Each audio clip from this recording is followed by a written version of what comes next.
I think one of the concerns we see in this day and age is the increase in what could potentially normalize the idea of lying signs and wonders in the skies, with the influx of the use of drones and other technology. And sometimes you do see these pseudo-religious counterfeits. And I know some of these things look like they're AI, but they are not. These have really been created using drones. It was only a couple of weeks ago in Brazil, at their New Year's Eve celebration, where they had the Christ the Redeemer statue recreated with drones rising up out of the sea.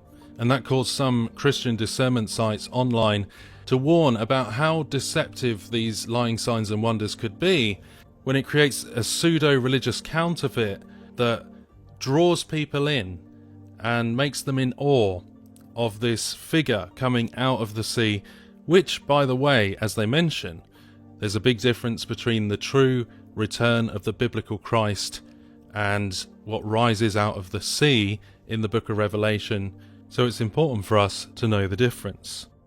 And as we talked about before, the propaganda about extraterrestrial ascended beings, quote unquote, false saviors, advanced species and various things, that continues.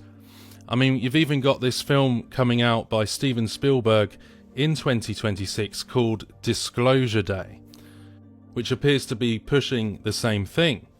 We want to make Star Trek real.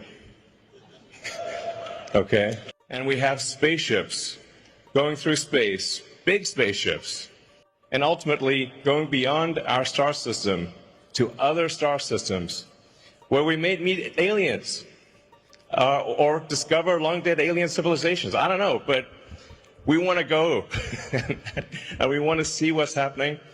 And then we had all the news features about 3i Atlas, where experts were coming out on the news and saying, this is more than a comet. These are signs of aliens and various things.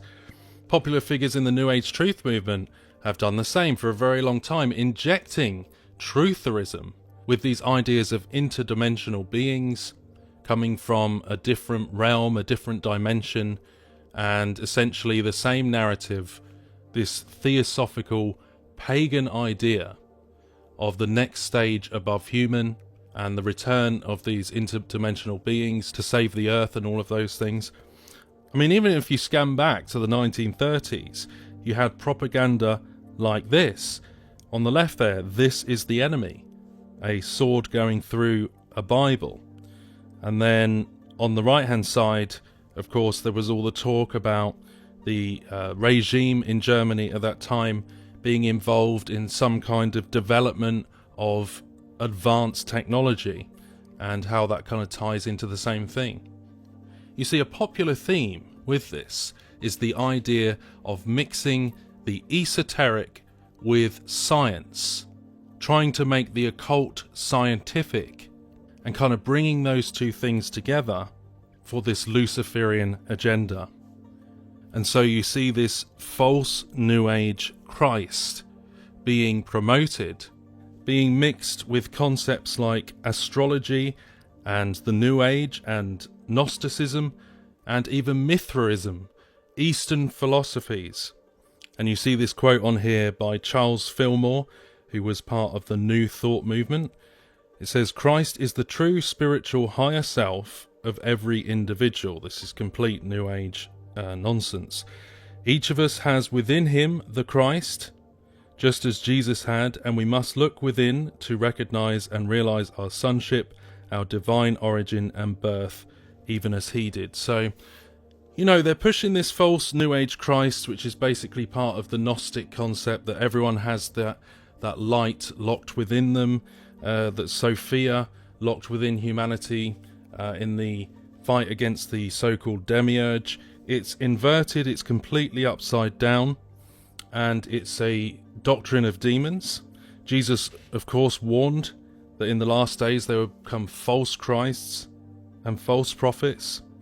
And the thing is, what is concerning, as the world is weighed down with the troubles and the wars and the conflict and the oppression that we see in our society today, we have to be aware of those who come with a false message of enlightenment and of peace and of freedom, because there will be counterfeits, ruses that will lead people to rebel against the very God who made them and sent his only Son to die for our sins, and to seek peace in something where there is no peace, to seek peace in the doctrines of demons of the Antichrist, a deception that will lead to certain death and hell.